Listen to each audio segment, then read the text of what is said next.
Hello students, कैसे हैं आप सब। आज इस वीडियो में हम फंक्शन के बारे में बात करेंगे। फंक्शन क्या होता है, इसको रिप्रेजेंट कैसे करते हैं, इसकी टेस्टिंग कैसे करते हैं और काइंड्स ऑफ फंक्शन, इन सब के बारे में आज इस वीडियो में हम बात करेंगे। So first, what is function. We know that function is special type of relation. So हम फंक्शन को डिफाइन कर सकते हैं कि function is the relation between the set of input and the set of output such that each input has exactly one output. Okay आप इस तरह से भी कह सकते हैं कि फंक्शन एक तरह की मशीन है। जैसे हम मशीन में इनपुट डालते हैं तो उस करस्पॉन्डिंग इनपुट के लिए हमें एक करस्पॉन्डिंग आउटपुट भी मिलती है। अगर ये आउटपुट यूनिक होती है तो हम कहेंगे कि वो मशीन एज ए फंक्शन काम कर रही है। अब इनपुट क्या होती है भाई, input value of x, value of x ये इनपुट होती है, और आउटपुट यानी एक्स की वैल्यू देने के बाद हमें जो वैल्यू मिलेगी यानी वैल्यू ऑफ वाई, वो आउटपुट कहलाएगी। तो in function set of input is called domain और set of output is called range and set of output and other possible additional element is called codomain. अब books में function को कैसे define किया हुआ है इसको भी समझ लेते हैं। Let A and B are two non-empty sets. If each element A belongs to set A is associated with unique element B belongs to B under a rule F, then this relation is called function. Understand कि हमारे पास दो set हैं, A और B दोनों ही non empty set हैं। Set A के element set B के साथ एसोसिएट होंगे, बट ये जो एसोसिएशन है ये यूनिक होगा और किसी न किसी रूल के अंतर्गत होगा। उस रूल को हमने इस डेफिनेशन में नाम F दे दिया। So this relation is called function. Okay कोई भी रिलेशन फंक्शन है या नहीं है ये बताने के लिए हमें मेन दो बातों का ध्यान में रखना है। तो वो दो बातें कौन कौन सी हैं। पहली ये कि every element of set A should be associated with B but vice versa is not true, कि ए का प्रत्येक एलिमेंट बी के साथ यूनिकली एसोसिएट होना चाहिए, लेकिन इसका रिवर्स वाइस वर्सा ट्रू नहीं है। जरूरी नहीं है कि बी के एलिमेंट भी ए के साथ यूनिकली एसोसिएट हो, ये जरूरी नहीं है। दूसरी बात, every element of set A should be associated with unique element of set B but any element of B can have two और मोर रिलेशन इन ए। ए के एलिमेंट्स का बी के अंदर केवल एक एक रिलेशन ही होना चाहिए, लेकिन बी के एलिमेंट्स का ए के अंदर एक से ज़्यादा रिलेशन हो सकते हैं। ठीक है। तीसरी बात एक और बताना चाहूँगा कि the set of function with same domain and same codomain. हमें कुछ ऐसे फंक्शन का सेट दे रखा है कि जिनकी डोमेन भी सेम है और कोडोमेन भी सेम है, तो ऐसे फंक्शन के सेट को हम फंक्शन स्पेस कहते हैं। क्या नाम देंगे उनको? Function space. जैसे मैंने एग्जांपल दिया हुआ है f x is equal to x square और f x is equal to mod x. दोनों फंक्शन की डोमेन भी सेम है और कोडोमेन भी सेम है, तो ये दोनों ही फंक्शन, इन दोनों फंक्शन का जो सेट हम बनाएंगे वो क्या कहलाएगा? फंक्शन स्पेस कहलाएगा। तो अब इस डेफिनेशन को हम एरो डायग्राम से समझते हैं। तो फर्स्ट एरो डायग्राम मैं ले रहा हूँ। Arrow diagram, set A has three element A B C and set B has three element P Q R. A associate with P, B associate with Q and C associate with R. तो A के element B के साथ associate हैं और uniquely associate हैं, तो this arrow diagram represent a function. Yes, this arrow diagram represent a function. Now in second arrow diagram, A has four element A, B, C, D and set B has four element W, X, Y, Z. A associate with W, B associate with X, C associate with Y and D associate with Y. तो देखो A के element uniquely associate हो रहे हैं, but in case C और D में हम देखें कि C एसोसिएट हो रहा है Y के साथ, सी वाई के साथ एसोसिएट हो रहा है। मतलब हमने इनपुट सी डाली तो आउटपुट वाई यानी यूनिक आउटपुट मिली। जब हमने इनपुट डी डाली तो हमें आउटपुट वाई मिले। आउटपुट तो एक ही मिली ना, एक इनपुट के लिए एक ही आउटपुट मिल रही है। तो it means this arrow diagram represent function. Okay, now the next arrow diagram. In this arrow diagram A has three element and B, set B has four element L, M and O. ठीक है। A uniquely associate with L, B uniquely associate with M, C associate with N and O, C दो element के साथ associate हो रहा है, एक element के साथ नहीं, दो एलिमेंट के साथ एसोसिएट हो रहा है, मतलब एक इनपुट डाल रहे हैं तो हमें दो आउटपुट मिल रही है N और O, तो this arrow diagram does not represent the function. Understand? Now the next arrow diagram is, in this arrow diagram, A has three element A, B, C and B has three element U, V, W. A uniquely associate with U, C uniquely associate with W, but B has no relation, element B has no relation. So this arrow diagram does not represent relation because ki relation, every element of set A has uniquely associated with set B. एक के प्रत्येक element का relation B में होना चाहिए function के लिए, तो यहाँ पर बी का कोई रिलेशन ही नहीं है सेट बी में, तो इसका मतलब ये एरो डायग्राम फंक्शन को रिप्रेजेंट नहीं करेगा। Now representation of a function, representation of a function first by arrow diagram. हम एरो डायग्राम से फंक्शन को रिप्रेजेंट कर सकते हैं, अभी हमने एरो डायग्राम्स के बारे में डिस्कस किया था। We take the examples of arrow diagram. Now second is algebraic method, it show the relation between the elements in the form of two variable x and y, where x is independent variable and y is dependent variable. For example, A set लेते हैं हम 1 2 3, B set लेते हैं हम 5 7 9, mapping of f from A to B such that y is equal to fx is equal to 2x plus 3. This is the algebraic representation of function in the form of two variable x and y. X is independent variable and y is dependent variable, and the third is by order pair. Function को हम order pair से भी represent करते हैं, तो देखिए कैसे। I take a arrow diagram, set A as 3 element 1 2 3, set B as 3 element 5 7 9. So 1 related to 5, 1 associate किया 5 से, तो 1 रिलेटेड टू 5, तो therefore the arrow diagram order pair is 1 5. 2 related to 7, तो order pair is 2 7, and 3 related to 9, तो next order pair is 3 9. तो this is the order pair of the form of the function. इसमें order pair के सभी first component different है, तो ये function को रिप्रेजेंट करेगा। If first component of the all order pairs are different, then the order pairs represent a function. Okay, second arrow diagram, A related to 1 तो order pair बना A1, B related to 2 तो order pair बना B2, C related to 3 तो order B related to 3 तो order pair बना B3। हम देख रहे हैं कि दो ऑर्डर पेयर ऐसे हैं, ये दो ऑर्डर पेयर ऐसे हैं जिनका फर्स्ट कंपोनेंट सेम है B, इनका फर्स्ट कंपोनेंट सेम है B, सो ये फंक्शन को रिप्रेजेंट नहीं करेगा, तो this order pair does not represent the function.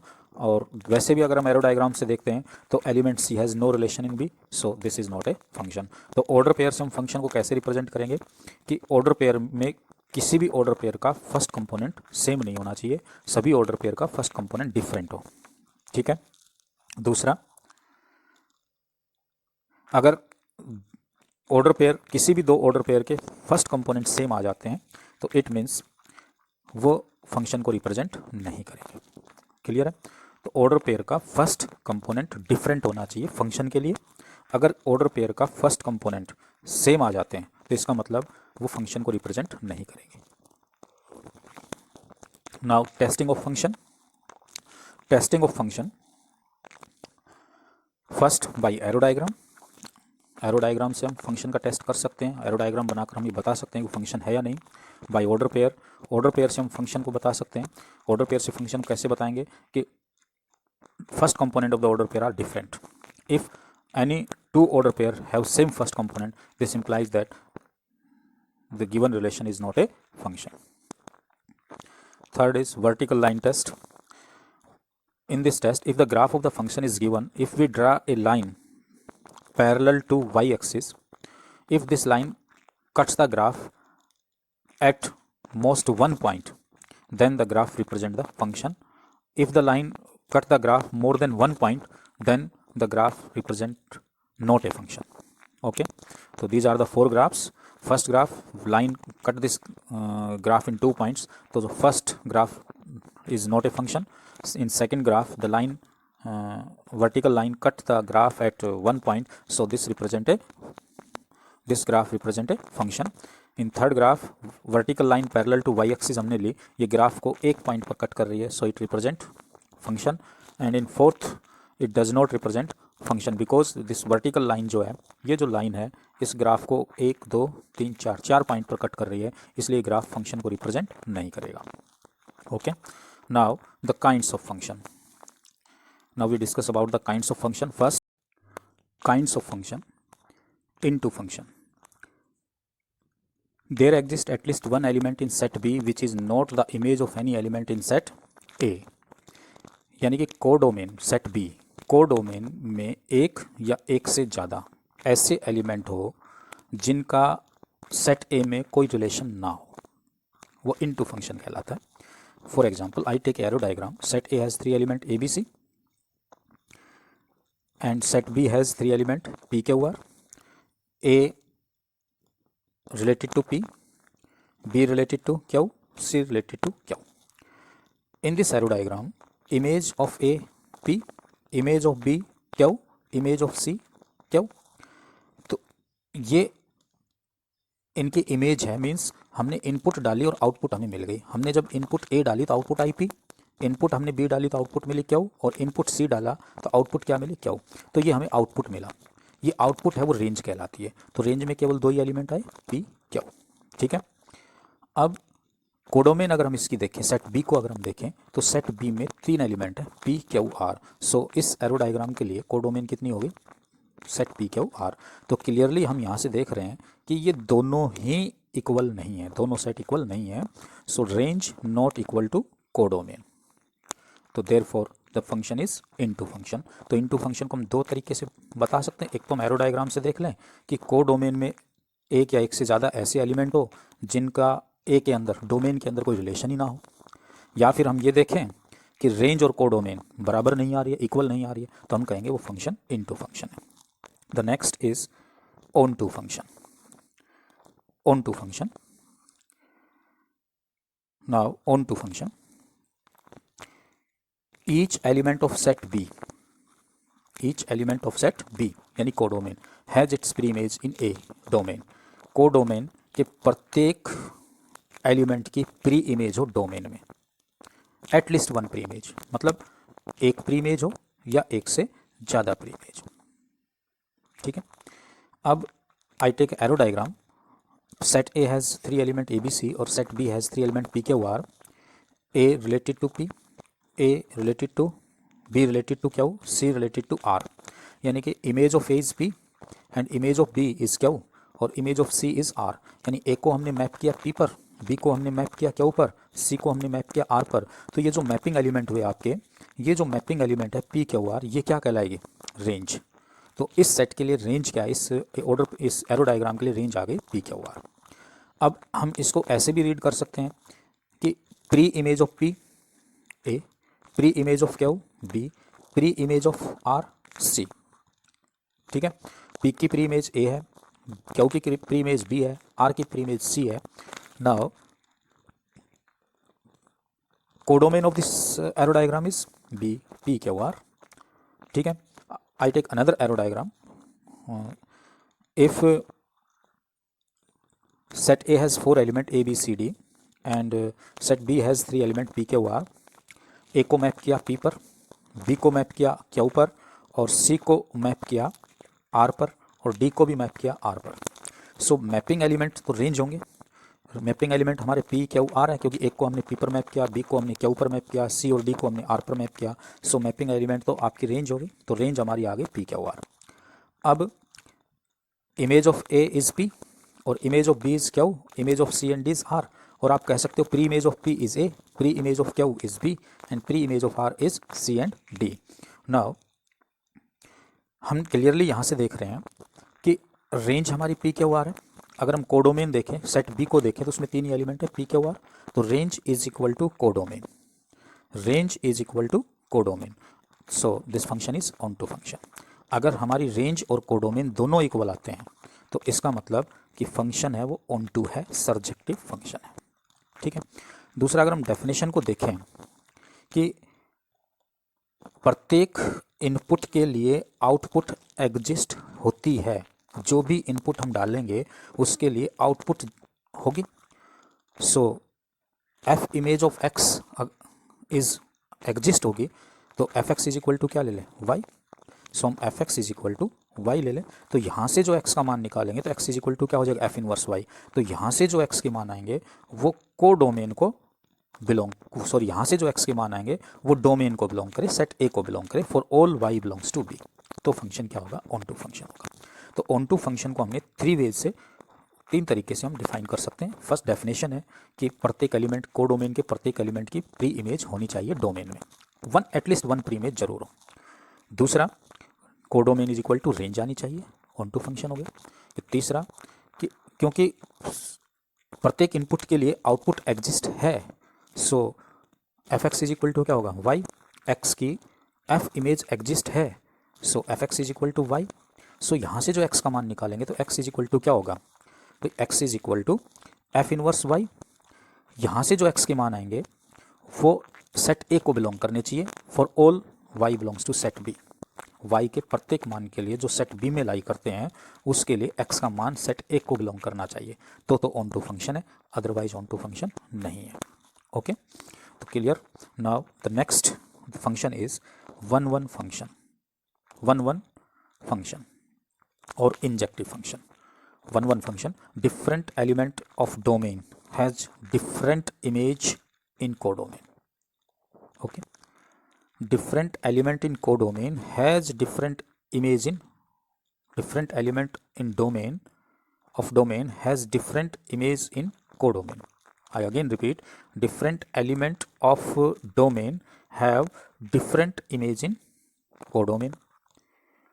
So let it understand by arrow diagram. I take set A has 3 element A, B, C and set B has 4 element P, Q, R, S. ए को map किया हमने P पर, B को map किया are पर, सी को map किया क्या ऊपर। ए के डिफरेंट एलिमेंट बी के अंदर डिफरेंट एलिमेंट पर ही मैप हो रहे हैं। सो इसका मतलब क्या है, ये वन वन फंक्शन। मैथमेटिकली हम इसको कैसे कहें कि मान लो x1 और x2 दो एलिमेंट हैं जो सेट ए को बिलोंग करते हैं और दोनों ही डिफरेंट एलिमेंट हैं। So x1 not equal to x2। जब ये दोनों डिफरेंट एलिमेंट हैं तो इनकी इमेज भी डिफरेंट होनी चाहिए ना, मतलब इनकी एफ इमेज भी डिफरेंट होनी चाहिए। तो x1 की एफ इमेज होगी fx1 और x2 की एफ इमेज बनेगी fx2। तो ये दोनों इक्वल नहीं है। यदि x1 not equal to x2 then f of x1 not equal to f of x2। This is one one function, injective function. और आप ऐसे भी कह सकते हो, if x1 x2 belongs to A, set A domain को belong करते हैं, इस तरह से बिलोंग करते हैं कि f image of x1 is equal to f image of x2, then x1 is equal to x2 exist uniquely, then the function is one one function. Clear हो गया कि x1 और x2 दो एलिमेंट हमने लिए जो डोमेन को belong करते हैं, सेट ए को बिलोंग करते हैं और इस तरह से बिलोंग करते हैं कि x1 की एफ इमेज और x2 की एफ इमेज दोनों इक्वल है। f of x1 is equal to f of x2, then x1 is equal to x2 आना चाहिए और ये यूनिकली एग्जिस्ट होना चाहिए, तो फंक्शन वन वन है, अदरवाइज फंक्शन वन वन नहीं है। Now the next function is many one function. Many one function, two or more different elements of set A have same image in set B. Domain के अंदर दो या दो से ज़्यादा एलिमेंट ऐसे हो जिनकी सेम इमेज हो कोडोमेन में। Understand? So let it understand by arrow diagram. I take arrow diagram. Set A has 4 element A, B, C, D and set B has 4 element 1, 2, 3, 4. A map on 1. ए को 1 पर map किया, B को 2 पर map किया, सी को 2 पर map किया, D को 3 पर मैप किया। देखो, every element of set A has image in B, but in a case in set A 2 elements B and C, दो एलिमेंट बी और सी ऐसे हैं जिनकी सेम इमेज है कोडोमेन में। तो बी की इमेज कितनी है 2, सी की इमेज कितनी है 2, तो बी और C same image mapped on same element 2। So this arrow diagram represent many one function. Okay, so mathematically हम इसको कैसे लिख सकते हैं, इफ x1 और x2 are two elements in domain belongs to set A, if both the elements are different x1 not equal to x2 then there f image are equal. f image of x1 fx1 और f image of x2 fx2 both are equal. So if x1 not equal to x2 then f of x1 is equal to f of x2, so then the function is called many one function. Understand? तो function many one function होगा. Now the next function is one one on two function, means bijective function. कोई भी function one one onto या bijective कब होगा, जब वो function one one भी हो और ऑन टू भी हो, जो वन वन की कंडीशन भी पूरी करे और ऑन टू की कंडीशन भी पूरी करे, तो function one one onto bijective function होगा. वन वन इंटू फंक्शन, जो फंक्शन वन वन भी होगा और इंटू भी होगा उस फंक्शन को हम वन वन इंटू कहेंगे। मैनी वन ऑन टू, जो फंक्शन मैनी वन भी होगा और ऑन टू भी होगा उसको मैनी वन इंटू फंक्शन कहेंगे। Many one onto, many one into, जो फंक्शन मैनी वन भी है और इंटू भी है उस फंक्शन को मैनी वन इंटू फंक्शन कहेंगे। तो these are the kinds of the function.